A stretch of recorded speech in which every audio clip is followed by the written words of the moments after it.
Hello, and thank you for joining us. We're back in the studio again with Walter and Sonica Veith. We've been listening to their life story, and Walter was just telling us in our last episode about his stubbornness and his unwillingness to accept the truth. And God had struck you with sores, like Job. One sore. One sore. One sore. So, and we left you off at the last story with the sore on your leg. It's been there for a week. Tell us the rest of the story. Well, when the sore finally disappeared, I accepted that I will accept by faith that which seems unclear to me, but I certainly need some more evidence, because I want the facts. Now, prophecy and the study of prophecy had convinced me about the historic aspects and the little horn aspects, and the book of Revelation was very, very convincing. Once you understood Daniel, then you could understand the beasts and all of these issues. So that was not too much of a problem. That was stimulating. I tried to prove it wrong with the theology faculty at the university right at my disposal. I tried desperately to prove it wrong, but failed. And so the only issue that was really still bothering me was evolution, until I had gathered enough questions and enough answers to say there is reasonable cause for doubt. I was perhaps fortunate in the sense that we at the university often had creationists speaking at the university. And we in the zoology department, we considered them fair game.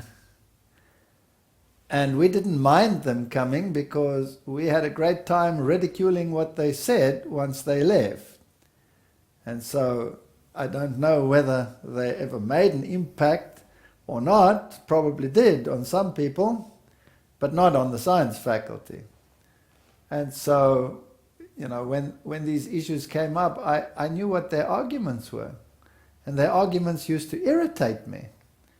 So I had to find new arguments because theirs weren't going to satisfy me.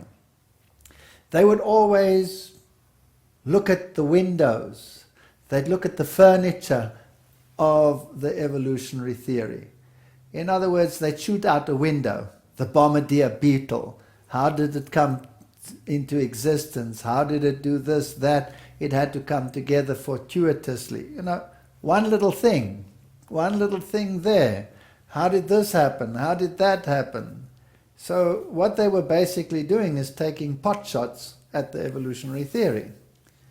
And all right, here a window goes, but so what? The structure is still in place. They're not going to bring the structure down.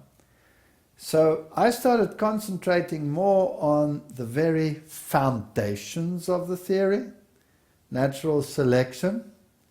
And the issue of natural selection, is natural selection a good way of bringing about evolution? And then finally you come to the conclusion that natural selection is a pretty poor deity, because it cannot create anything.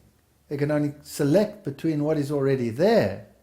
So it doesn't answer the question where anything came from. So these were the big issues that looked into the question of probability. Where do genes come from? All of these things, until I had enough information to say, well, given all the other information, because it's now not only evolution versus creation on the scale. We now have prophecy on the other scale. We now have history on the other scale. We now have all of these issues plus a fair amount of experience already on this other scale, and the scale was tipping in favor of the biblical account. And so I made a choice that even though I don't know everything, if God is concerned about us, He will reveal it in His time. And we decided to get baptized. And then, when that decision was made, everything went haywire. Yeah, I was driving a worker home, and how old was Robert? About 3 years old. About 3 at that stage. He's sitting on the back seat, and I'm driving this person home, and I'm driving on a highway, and there's a car behind me, and I'm going to turn right. So I'm in the right lane. There's a whole lane left over on the side of me where this vehicle can pass. But I can see in my rear view mirror, he's looking at what's happening on some farm there next to the highway. And I'm thinking to myself, this guy's traveling a bit fast and he's in my lane, and he should be going over to the other lane to go past me. Here's something coming. And while I'm thinking this, the little 3-year-old is sitting upright in the back. It's an old Volkswagen Beetle in those days. And his head is about in line with the window at the back. And as I'm thinking this, he falls asleep. He just falls over on the chair and falls asleep. And I'm watching this because I'm watching the rear view mirror now. And I see this car is going to greet me at a speed from behind. So I take that right turn and I go off the road so that he can't hit me. He gets such a fright as he sees that he could have hit me. Instead of plucking the wheel to go past me, he plucks it in the wrong way and he follows me. Wipes out our car. Wipes it out. The back window goes flying out. The front seats both break up to the back because of our weight and the impact. Strange, we didn't have any whiplash, nothing, because the seats broke. So he just went whack down, and the little kid was asleep. And the whole back of the car was bent in, and there was just one little space where the kid lay. So if he had not fallen asleep at that very moment and fallen over, it would have taken his head clean off. So that was the end of that vehicle. Fortunately, I still had another vehicle. So we got baptized. But my situation at the university was impossible. My colleagues were growling. They were looking at me as though I'd gone insane. And eventually I decided, because at this university, evolution was central to the teaching. It wasn't just a theory that was an add-on. It was central to the whole curriculum. Every course was presented phylogenetically via the evolution theory. I couldn't do that anymore. And so I handed in my resignation. And the professor called me in and he said, I don't think so. I think you just have to modify your ways. And I said, no, I don't think so. I don't think I can compromise. And so he said, well, he'll discuss it with the leadership. And so I was called in to the rectorate. And I still remember going home and saying to my wife, I've been called in to the rector and I don't have any decent clothes to wear. I hate suits. You know what I'm wearing now? I hate it. Don't wear suits. Jeans, t-shirt, that's it. That's how I gave my classes. That's how I went through my student years. Why change now? But all of a sudden I had to go and see the rector. And so I had no choice. I went and bought my first suit, much to my disgust. And then I went and had a talk to the rector. And the rector wanted to know what was going on in my mind. And I explained to him that I don't feel that I could compromise to the point where I teach something which is not the truth and teach it as though it were the truth. And so he said, well, can't you just teach it and not believe it? Or can you not, for the sake of your work and all of these, just compromise on this issue? So I said, no, it's not possible. And then he said to me, who has the truth? And I was taken aback and I said, well, I think the Bible has the truth. He says, no, I didn't mean that. I mean, who do you say has the truth? And I said, well, I think Christianity has the truth. He said, no, I don't mean that. I said, who do you think has the truth? And I could hear the cock crowing. And I wanted to say, but I said it. I said, I think the Seventh-day Adventists. And he said, thank you. I wish you all the best for your future life. That was it. End of conversation. And so I left the university. And I thought to myself, now what do we do? And I decided, well, what am I good at? I'm good at animals, I'm a zoologist, animal husbandry. Maybe I can buy a tract of land, sell my house, maybe, buy a bigger one, go into partnership with somebody and start a dairy farm. Oh, so you were still eating dairy then? Oh, sure. God has a sense of humor, don't you think? Mm-hmm. And so we put our house on the market at a good price. And the very first person to walk in was a Springbok rugby star. Mm-hmm. In other words, he was playing rugby for the national team. And he took one look at the house, didn't haggle, bought it. That was it, was gone. And then, the other thing is, I started going to church, but I'd never been to church with a suit, right? And the first thing when I came to church, I saw all these people sitting there in their suits, and I still said to myself, never. When I was in the Catholic Church, I never wore a suit. I won't wear a suit now. I will not compromise to this level. Going in my jeans, if they don't like it, they can lump it. But then when I went to that rector, and I went and bought a suit to go and see the rector, the next time I went to church, I thought to myself, you know what? Now you're going to the King of the Universe. Before you went to the rector, you wore a suit. And now you're going in jeans and t-shirt? So I thought, well, if the suit's good enough for the rector, it's good enough for church. So I started wearing a suit. Still don't like it, but I wear it. Not because I think it gets you brownie points, but because it's a sign of respect. If I could pay it for a rector, why not for someone? I'm not being prescriptive. It's a personal thing. Anyway, we sold the house. The guy bought it. And we went into partnership. There's no ship that sinks like a partnership. Did you know that? We bought a farm in a partnership. And we moved out into the country. But I had to still work for 3 months for the university. We only had one car left now. The other one was written off. So we moved to the farm.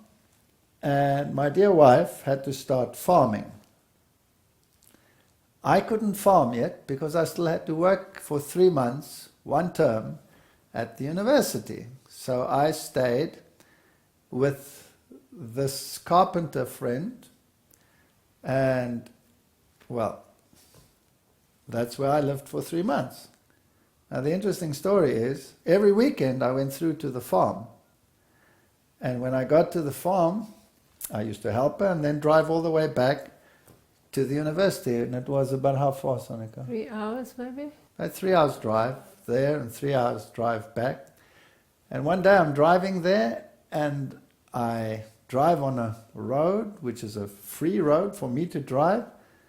And a headmaster in a little town comes roaring along, doesn't stop at the stop street. He's distracted by whatever, wipes me out, my car, totally written off. Now I'm sitting over there, all my money that I had, I invested in this farm. And 2 other partners invested another third each. So I had a third share, and the others had a third share. And one of the partners asked me to take a loan for him, which I did, and the other one developed the farm. So each one had an equal share. But I didn't have a vehicle now anymore. And my money was invested in this place, and I still had to go to university. So where do I get a car? I haven't got money to buy a car right now. So I went to some backstreet dealer, and I rented a car. Rented a backstreet dealer's car, which was a bit rickety, but it worked. And then started driving with this car. And then in those 3 months, everything that can go wrong did go wrong. So for example, if you start a dairy farm, then you have to buy a herd of dairy cattle. So we'd arranged a herd of dairy cattle, and the one partner who was investing in the infrastructure, he bought the herd, but the herd stayed where it was because you need a milk tank and the facilities and all of these which were forthcoming. And the dairy company has to supply the tank. So the dairy company phones me and says, your tank has arrived.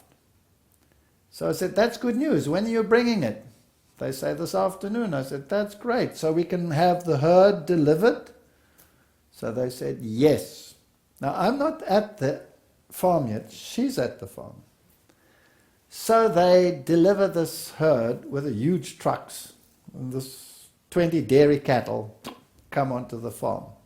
All of them in milk production. And they arrive, and now I'm waiting for this tank, this cool tank, refrigerated tank. Phone the dairy company and say, excuse me, the dairy cattle are now arrived. We need that tank because this evening these cows will be milked for the first time. Oh, sorry, we've made a terrible mistake. What? We made a terrible mistake. This tank wasn't really for you, it was actually for someone else. I said, excuse me? So what happens now? They say, well, you can't have any deliverance of milk, nothing. I said, well, what do we do with the milk? We said, well, it has to go into a refrigerated tank, otherwise it's illegal. They said, yes, that's correct. So when can I get my tank? We don't know. About 3 months' time? Oh, no. Hello? We've got dairy cattle that have to be milked twice a day. What do I do with all that milk? That's our income. This is how we're going to live, right? Throw it away. It's illegal. You may not bring it in cans like in the old days. It's no longer legal. It has to be in a refrigerated, sterilized tank. I said, but this is not my problem, it's your problem. You deceived me. You said it was there and I can go ahead. So what now? So they say, all right, go to a neighbor, a few removed, and he's got a dairy herd and he delivers for us, and we'll close an eye.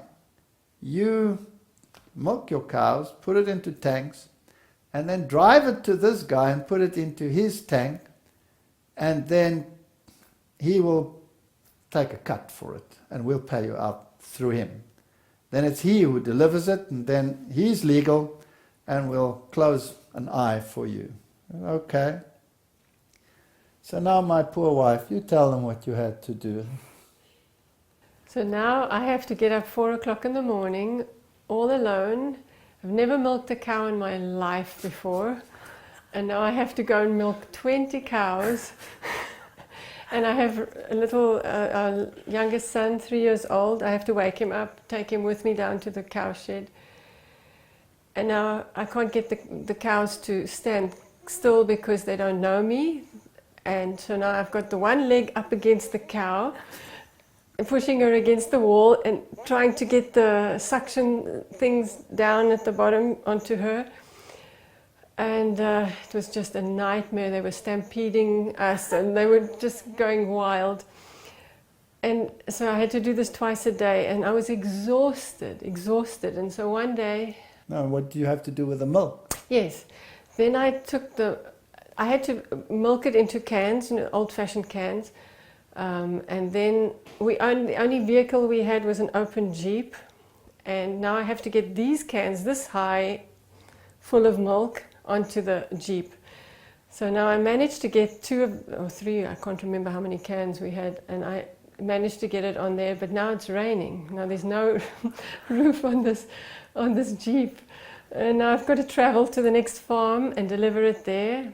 And got Robert wrapped in plastic bags to try and keep the rain out. But every day I did this, and I was exhausted because I was alone. And then one night I just fell asleep praying and asking God to help because I wasn't coping. The next morning I wake up and it was misty, and here comes 2 people walking up through the mist, and I'm alone on the farm, and it's 2 men, and I'm thinking, it's a little bit scary because I have no protection. But they come up right up to the farmhouse, and they knock at the door, and they said, "We worked on a dairy farm. We would like some work. Do you have any work for us?" I'm sure you said I yes. said, "Yes, I have work for you." And so from there on, it was much easier. They handled the milking of the cows. But before they came, I actually delivered every day for, I don't know how long, couple of months. And all the milk went into the farmer's milk tank. And then he'd measure how much it was, and we'd write it down. And so that in 3 months' time, when our tank arrives, then we'll settle this bill. And so for 3 months, this happened. And after 3 months, then I was finished at the university, and I moved to the farm. And I went to this man, and I said, "Good news, our tank has finally arrived. We're relieved of this burden. And here's the list, and all this milk that we've been delivered for 3 months in rain and shine and what have you. And you must tell me how much you want. You take whatever cut you think is fair." And he looked at me and he said, "What milk you talking about?" Have you had that sinking feeling in your life before? Now this is 3 months income, right? Yeah. Say, "What milk you talking about?" I said, "Come on, you know what we're talking about, the milk that went into your tank." He looks at me, he says, "You know that's illegal, don't you? You know that's illegal to put milk into another tank." So I said, "Yes, but we did it with the permission of the dairy. They said they would wink at it because it was their fault." He says, "I'm sure the government won't wink at it. I know nothing about any of your milk. Goodbye." Oh no. So he stole 3 months worth of labor and 3 months worth of pain. In any case, we decided, well, write it off. We'd planted some wheat, and wheat was growing beautifully. Thought God would make it up. And then a flock of birds came. Mm-hmm. It blackened the sky, and it took the wheat. And then what was left we had to harvest, but we didn't have a harvester, so we went to another farmer and rented it. And all the farmers around were weary of us, because we were these religious freaks, and it went around that we didn't go to church on a Sunday. And so I don't know whether they clubbed against us or what they did, but it was a nightmare.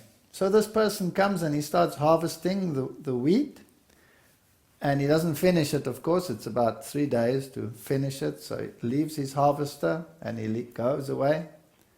Next day he comes back and he wants to start harvesting. Nothing works. Machine won't work.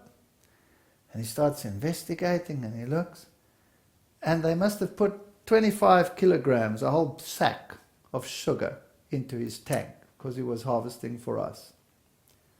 So that was a total disaster. They cut our water line. We had to share water with people. They started cutting that. And in South Africa, many of the workers, unfortunately, because of history and all of these things, are weekend alcoholics. And so there's a lot of knife stabbing and fighting over the weekends. And one day I'm standing there and there's a knock on the door. What day was it? Was it a Sunday or Saturday? It was a Sunday. I can't remember. It was a Sunday. And here stands this worker. I nearly died. Here he stands. He's got a knife in him. Oh. And the knife is through his eye here and through his nose and out the other side. He's got the knife in him. He's covered in blood everywhere. He's looking through the one eye. And I said, "What happened to you? What happened to you?" He said, his friend stabbed him. And he said, "I have to get to a doctor." I said, where's the man you're working for?" No, he'll never take us to the doctor. So I'm saying, well jump into this pickup, or what we have at that stage, pickup, jump into the pickup, I'll take you to the doctor. That's about 11 kilometers. So he gets onto the back and I'm driving off and he stops me and he says, No, don't drive. I said, "What's the matter? I thought this guy's dead, you know, got a knife through him." Yeah. He says, "I must pick up my friend." I said, "What friend?" "No, the one who did this to me." I said, "Where's he?" "No, he's lying at his house there on the other farm." "And what's he doing there?" "No, I stabbed him in the back. He's lying there and he'll die if we don't take him too." So I said, "But where's your farmer who's supposed to do this? This is not my business." He says, "No, he'll never take care of them." So I said, "All right, let's go." So I went there and I drove into the top to the laborers, workers, and here he was lying on this little balcony, and he was lying on his stomach, and the bubbles were coming out of his back as he was breathing. He'd been stabbed right through the lung. So he and I, this guy with a knife through him, and me, we take this guy and we put him on the back of my pickup. And now I'm roaring out of there to go to the hospital. I get to the farmer's gate, the gate's closed, and the farmer's standing there with a shotgun. I can't drive any further, I'm at the gate. Now this is my neighbor, right? My neighbor. So I stop, and he says, "What are you doing on my farm?" So I said to him, "I'm taking your laborer who's got a knife in his back, and the other one with a knife through his head, and they're sitting on the back, right? They're bleeding and the bubbles are coming out of this one's back. I'm taking them to the hospital." He looks at me, he says, "What are you doing on my farm? You're trespassing on my farm." Oh, no. I said to him, "Your laborer said you will never do it, and I'm doing a humanitarian deed. I'm taking your laborers to the doctor. Will you please open the gate?" So he shoves the shotgun in my face through the window and says, "What are you doing on my farm?" And he carried on. I don't know how long, it sounded forever, 10, 15 minutes, I don't know. Same question, all over and over and over. Eventually he said to him, "You know what, I don't care if you're going to shoot this stupid shotgun off now, but this laborer is dying on the back here. I'm going to put my foot down, I'm going to ride right through your gate. So you either open the gate now or I drive through it, or you shoot me, what's your choice?" And so he opened the gate. And I took his laborers to the hospital. And it wasn't 3 days later they were back on the farm. I don't know how they do it. They're tough as nails. He's got a hole in his back, right through his lung. I'd be in intensive care for him for 3 months, but these guys were back on the job. So these are the farmers that are around. So now we start farming. We lost the wheat crop virtually. Major expenses with this thing, with a harvester. Farmers all around are, they were obnoxious. They were absolutely horrendous. And I am starting a program of artificial insemination. I'm the zoologist, and I'm going to improve my herd now, and I'm going to use artificial insemination to do this. Wonderful. So I get all the little equipment and I start doing this, and it's quite there's a knack to it. And this farmer that stole the milk from us phones me. And he says, I hear you're doing artificial insemination. I said, yes. He says, I've tried, and I've got the veterinarian to do it, but it's very expensive. Would you do it for me? I look at my wife and I said, this man's got gall. He steals 3 months of milk, and then he asks me to come and help him with artificial insemination. What am I going to do about this? I think, okay, I'll heap some burning coals upon his head. Maybe he's got a conscience. I'll go and help him. So I go and help him. And I'm trying to teach him how to do it. Now, I've got long baboon arms, and they're nice and thin. So when you do artificial insemination, well, you have to wear long gloves for a reason, right? And you're not working in the front, you're working in the back, right? And so you have to go into the cow, and with the other one you've got this syringe with the whatever you need. And he's trying to learn from me, and I'm trying to teach him. But he's a stocky fellow with short, big, fat arms. He can't do it. He doesn't get in there, he doesn't get the right position, he hurts the poor cows, and he can't do it. And he blasphemes like crazy. Eventually he gave up the program, and I said to him, I can't do this for you all the time. Every time you phone me, you want me to come and do this. You must get your veterinarian. So I left it, and he carried on swearing like crazy. I don't have to tell you all the stories. There are some other interesting ones there. And I thought to myself, you know what? Life's not fair. These guys are all prospering. They steal you blind. They rob you. They still use you. They don't pay you. Not 1 cent did that man give me. I was going to say, this is you as new Adventists, new I'm Christians, brand new. and yet all these bad things are happening to you. And I've lost everything, right? And then in the midst of this was still in the 3 months. Everything is going wrong. Our milk's being stolen. Everything's going wrong. The battery of this rented little thing packs up. So she and I, we go to this place, and she's desperate already. We must have made a mistake. Because we're thinking, wow, now you've discovered the Bible, you've discovered truth, you're in line with prophecy, you're in harmony with God's law, you're doing everything, you've given up your work, you've sacrificed your career, what's in it? God should honor that, right? God Yes, should repay you. Exactly. See if I do not open the windows of heaven. Exactly. Great God, great windows. Milk stolen, harvesters broken, pipes stolen, you name it. Everything went wrong. And she's in tears, and now this car packs up. So we drive through to this place, and she's desperate. Have we done the right thing? Have we not done the right thing? And I go inside, and there's only one guy working there, and he's got a white overall on. And I said to him, the battery of this vehicle is packed up. I don't know whether it's the alternator or the battery. So he says, come, let's go and take the battery out and we'll test it. So we go to the car, he takes the battery out, and he and I go inside. In the meantime, that's your story. In the meantime, a man comes to me. He's got a blue overall on, and he's got this very friendly, round face, friendly smile. And he comes to me and he says, your husband has a very powerful weapon in the car.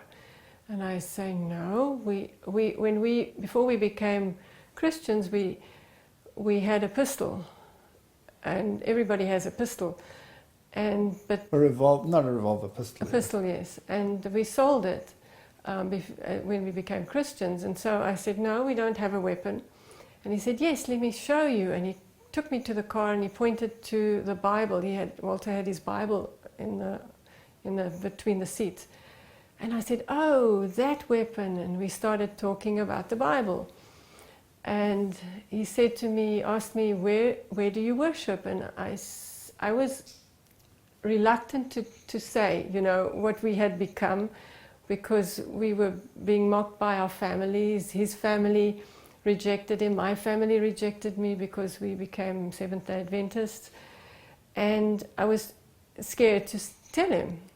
And so I said, well, we worship up there on the hill. And he said to me, that's not what I mean, where do you worship? And I thought, all right, if I say Helderberg College, he won't know what that is. And so I said Helderberg College. And he said, no, that's not what I mean, where do you worship? And so just like with his story with the rector, I thought the cock was going to crow. And I said, well, we worship up there with the Seventh-day Adventists. And he was quiet and he stepped back, he took one step back and he pointed to me like this and he said, they have the truth after all. And then he turned around and he walked away. And at that point, Walter had come out with a man with a white overall, and they were standing at the car in the front. They were putting the battery back in, and this man with a blue overall was standing next to them at the car. And I was walking around thinking about what he had said, and it really intrigued me. And then we got in the car and we drove off. And I told him as we were driving, I said to him, this man came to me. And he said, what man? I said, the man with a blue overall. And he said, but there was only a man with a white overall. And I said, no, there was this man with a blue overall. He was standing right next to you at the car. And he said, no, there was one man with a white overall. So then he said, okay, if there was a man like that, he must have been, we will have to go and find out. Why did he say those things to me? I said to her, he must be an Adventist, because why would he say they have the truth after all? So he's an Adventist, let's go and talk to him. Let's go and talk to him. And so we drove back, turned back and went back. And we asked the man with the white overall, where's the man with the blue overall? And he said, no, I'm working alone today. There's no one here. And we looked for him. We went and looked in all the buildings there, and there was no one. And so we realized that God had used I think it was an angel that had come to strengthen me, because I was at that point wondering if we had made a mistake. I was really wondering if this was the truth.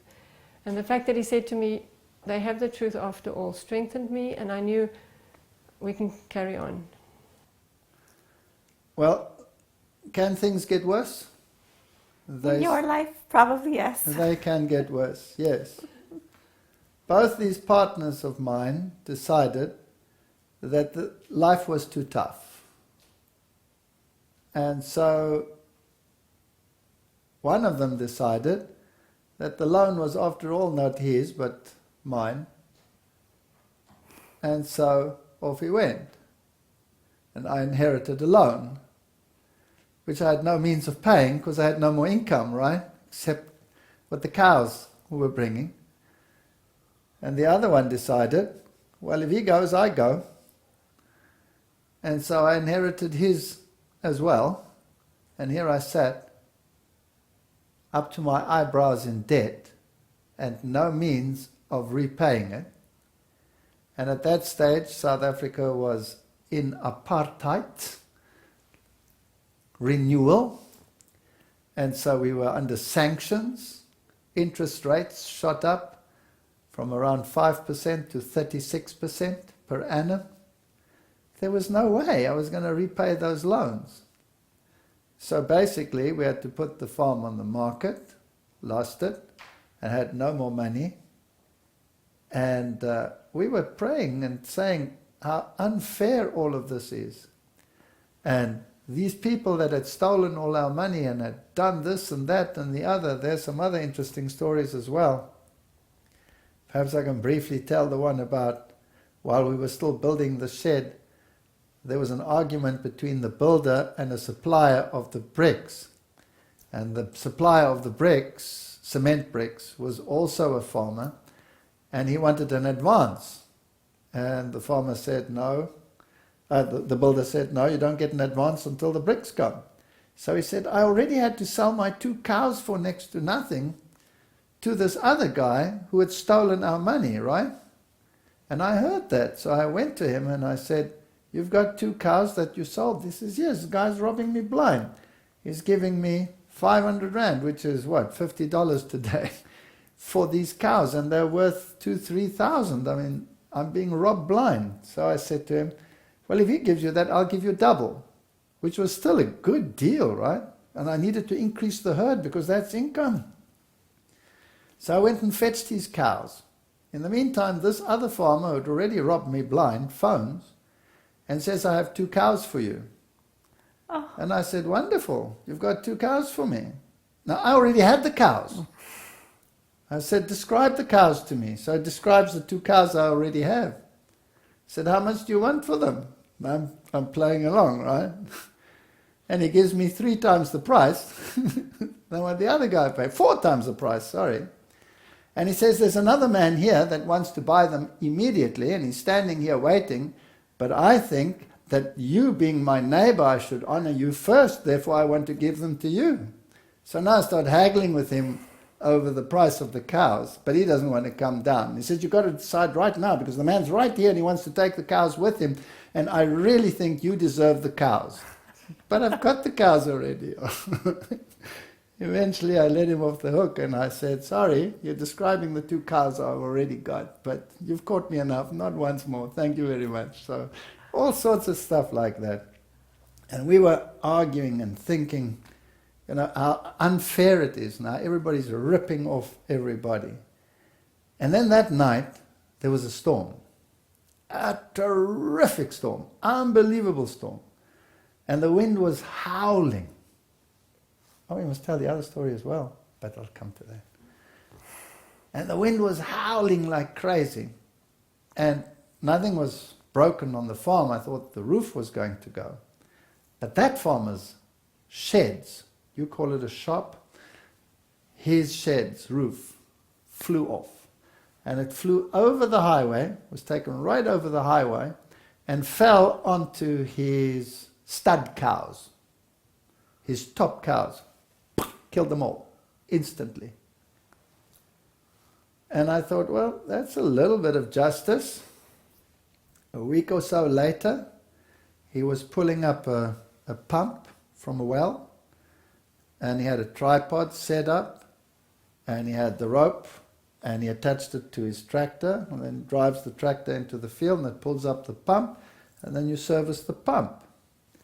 And for some reason, it came loose on the tractor, and of course it goes plummeting down the well, and that rope comes across that sand, and he tried to get out of the way, but he didn't manage, and it wrapped itself around his leg and broke his neck.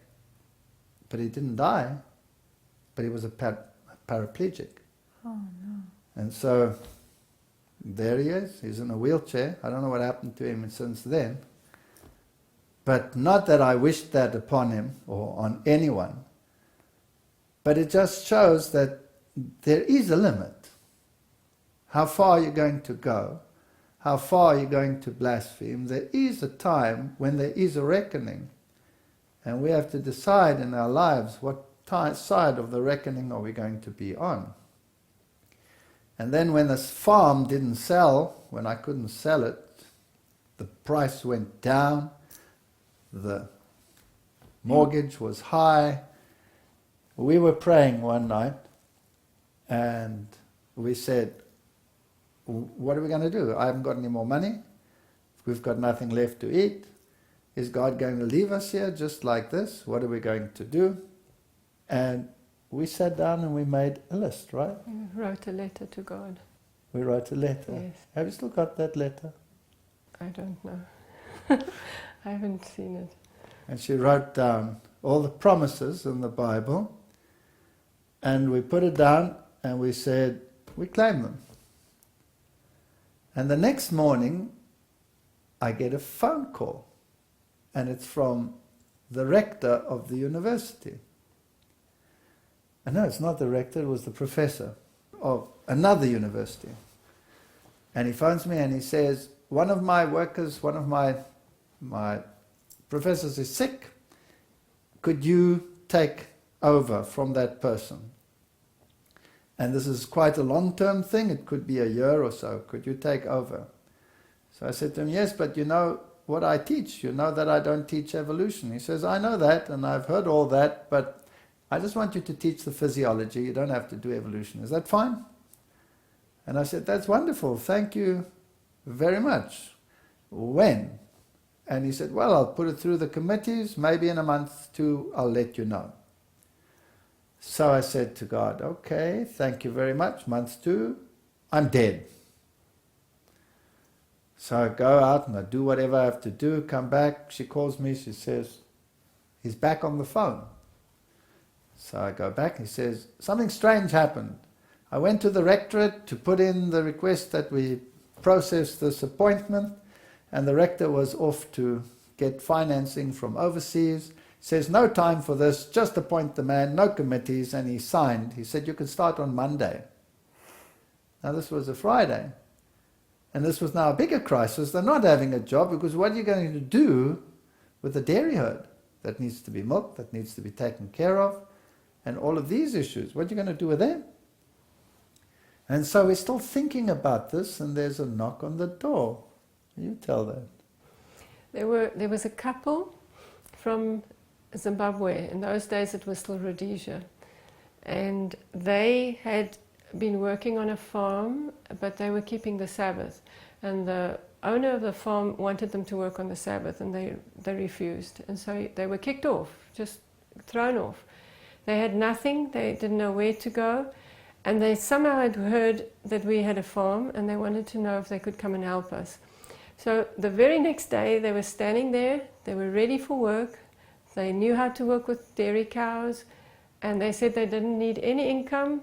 The only income they would need was from the cows, and they would take care of the farm. So within 24 hours we packed and we moved back to Somerset West. And Even worse, when we got back to Somerset West, you have to have a place to stay. I don't have any money to pay a place to stay. So somebody had, through some contact, heard that there was a house to rent, and this person said, I can pay not in advance, but after a month, which is fine, because then I'll have a salary from the university. So we rented a house, but we had no money for food, nothing. And our kids had to go to school, and they didn't have any clothes. You have to buy school clothes because they have school uniforms there. And so we went to the school, and the school said, oh, by the way, we have second-hand clothes here. Perhaps some of this will fit your children. And of course it did fit, and every child got his outfit, and they said, oh, we'll put it on the bill at the end of the month, no problem. So the children had outfits, but no food. And then we were driving along, and my daughter picks up something, and she says, what's this? And lying in the back of the car, which was closed up, there was an envelope, and in it was enough money to buy food. I don't know who put it there, whether it was a human or otherwise, but we got through that first month, and I went back to the university. And I just started at the university. Now remember, I still had many questions about evolution that are plaguing me, and I had a long list. And a man comes to me and he says he wants to sponsor me to go to geoscience in California so that I can go on a field trip with them to see the other side of the evolution-creation debate. And it'll be about a 6-week trip. And I said, well, I can't go. And he said, why not? So I said, well, I've just started at the university. I can't very well go to the professor and say, hello, I've just started. Can I have 6 weeks off? Goodbye. He'll tell me, are you nuts? So I said, forget it. And so, thank you very much, but forget it. And then I started at the university, and I gave the first course. And then they had riots at the university. Massive riots. It was the apartheid turmoil. They were throwing stones. They were beating up students. It was horrendous. Eventually they had no choice but to close the university. And some students were writing exams and others not, so they partially closed the university to try to contain this. And those that had finished their exams were asked to leave campus. And my students had all written. So I went to the professor and I said, we have to leave campus. He says, you just leave campus. I said, for how long? He said, 6 weeks. And that's when the course was going to start. And I said, what if it opens up? He says, you don't come back, 6 weeks. And I said, well, what must I do? Where must I go? He says, I don't care. Go to the moon if you want to, but I'll see you in 6 weeks. So I found this person and I said, is it still possible? He says, yes, they're starting right now. So off I went. I was in geoscience. So God fixed it so that you could make it. I was there for 6 weeks and I went through that course. And you know what's wonderful? In those days, everybody in this church still believed in the creation account. Not where we have so many skeptics as in this day. So I was in the field with godly people who were not only clued up in terms of the Bible, but were scientifically clued up people. Not fools, clued up people. People that worked for NASA, people that had high positions before that switched like I had switched. Mm-hmm. Intelligent people, and it was a wonderful experience. Going up Mount Hornaday, looking at Yellowstone National Park, the petrified forests, looking at the evidence for and against the creation account and the catastrophic account, and that swayed the balance. Catastrophism was the answer. Evolutionism didn't have a hope of even competing with that. And I came back to South Africa armed with this new information. And it was information you'd seen firsthand. Firsthand. I'd been out in the field with people that still believed it with their whole heart and with their whole mind. Isn't it beautiful how God arranged it for you to be able to have your last questions answered? It's a miracle. It's actually a miracle. Why do you think God allowed all those bad things to happen right when you had become new Christians? Dependence.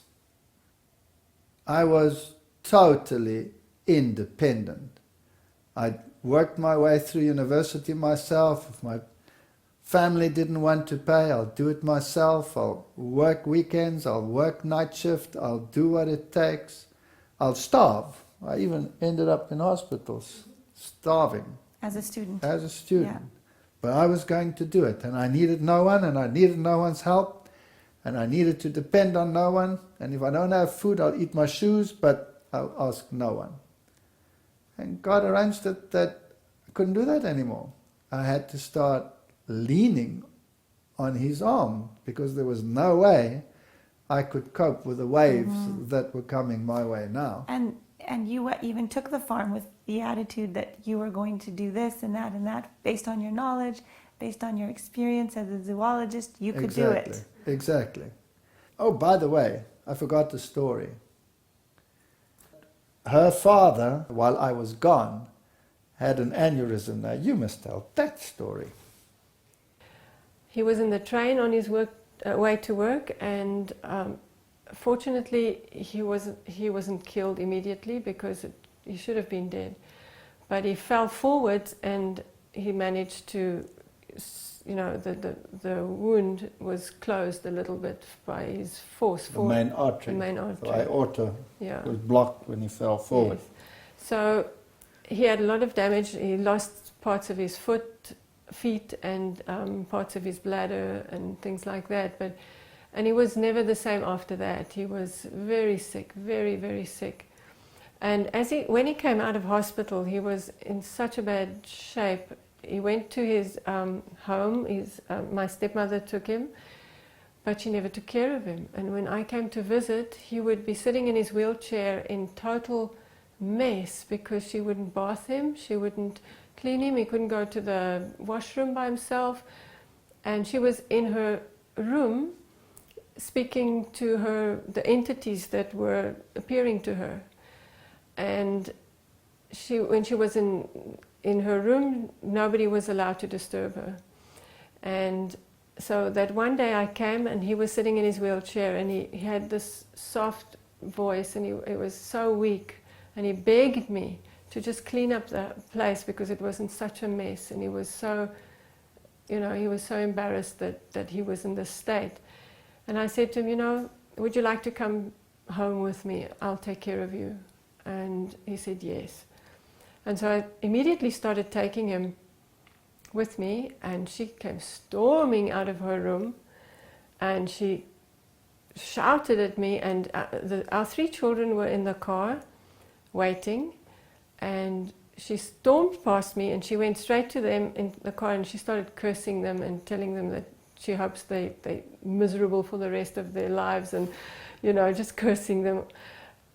And I was so upset that I kept on taking my father. I just didn't look at her. I just wheeled him out with his wheelchair, took him home, and I started taking care of him.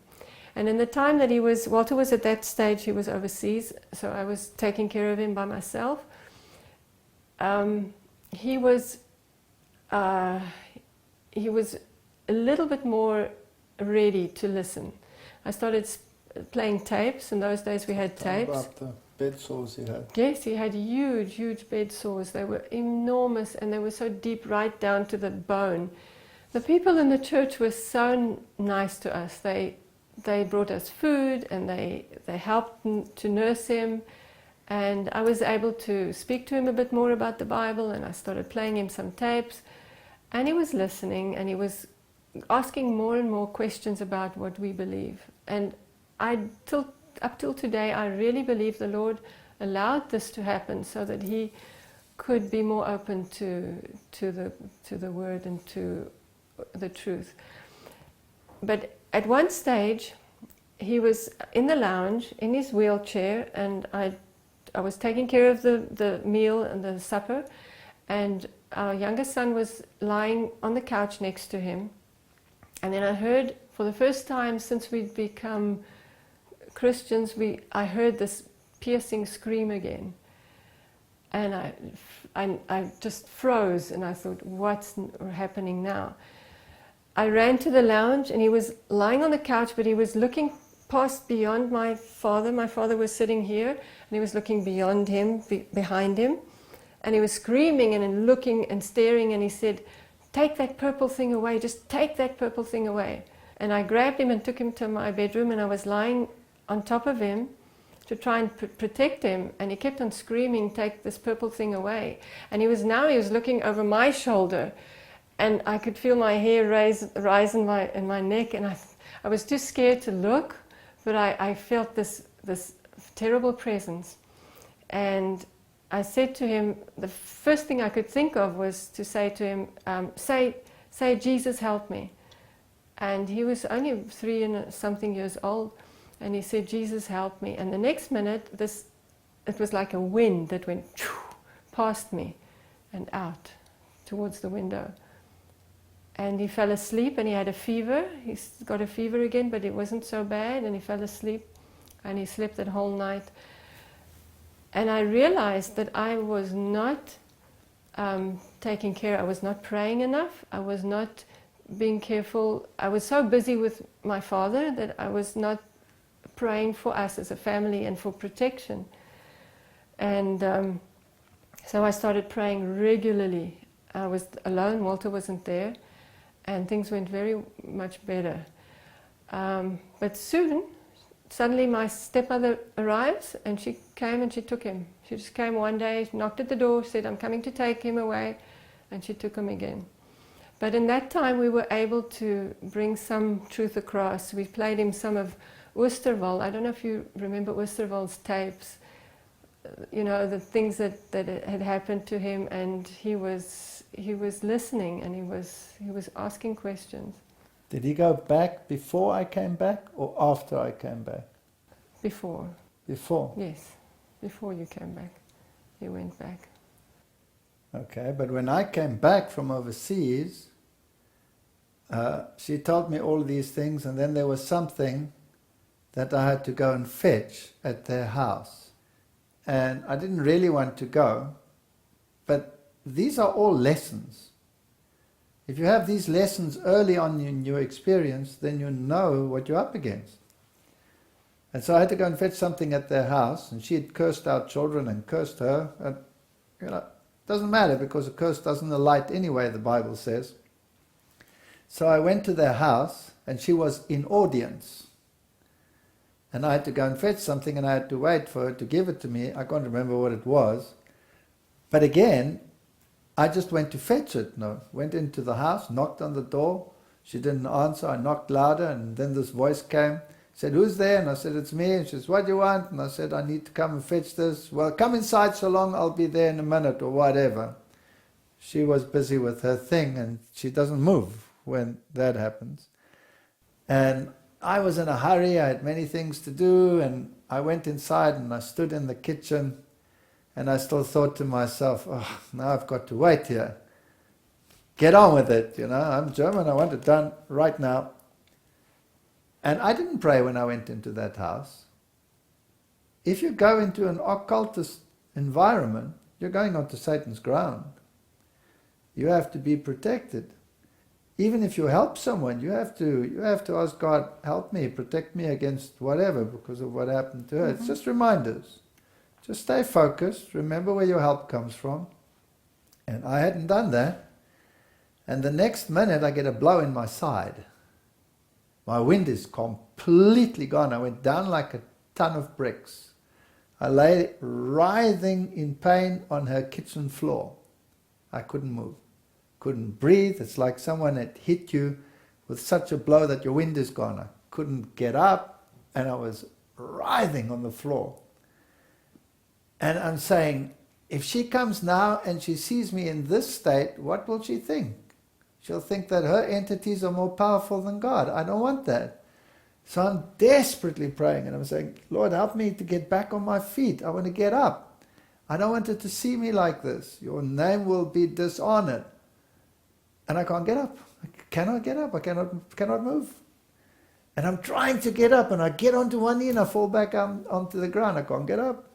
And I hear her door opening in the passage. And it's not a very long passage. I don't know, a few meters or something. And it's about 3 bedrooms, so it's not a long passage. There's not a lot of time to get up now. And I'm in the kitchen. And I'm saying, "Lord, I want to get up." And I hear her coming, and she's halfway down the passage, and I can't get up. And I say, "I want to get up. Help me." And just before she comes around, I could get up.